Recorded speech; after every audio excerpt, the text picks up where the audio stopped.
குடும்ப பாரம்பரியமாக நாங்கள் ஒரு 100 வருஷமாக இதை பண்ணிக்கிட்டு இருக்கோம். எங்கள் தாத்தா காலத்துல அதே காத்து வாசம் வேற, அதே மண்ணு வண்ணம் வேற, அதே மக்க வாழ்க்கை வேற, ஒண்ணு மட்டும் மாறவில்லை. மத்த நாட்டு சுவையெல்லாமே ஒத்த வேலை உடைய போல, சுத்தமான நம்மூர் சுவையோ ஆத்தா தந்த உசுர போல.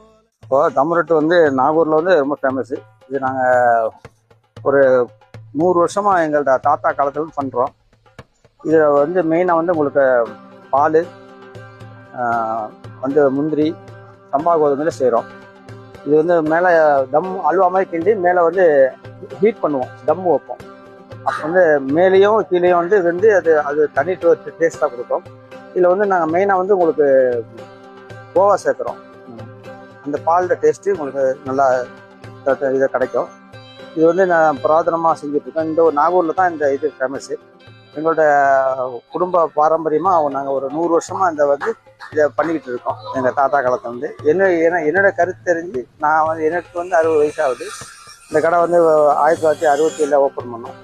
அதுலேருந்து என் பேர் வச்சதுனால இன்னும் அது மாதிரி இன்னும் நான் நல்லா மெயின்டைன் பண்ணிகிட்டு இருக்கோம். இன்னி வரைக்கும் அந்த ஃபார்முலாவை செஞ்சு நாங்கள் நல்ல பேர் வாங்கிட்டு இருக்கோம், தரமாக கொடுத்துட்ருக்கோம்.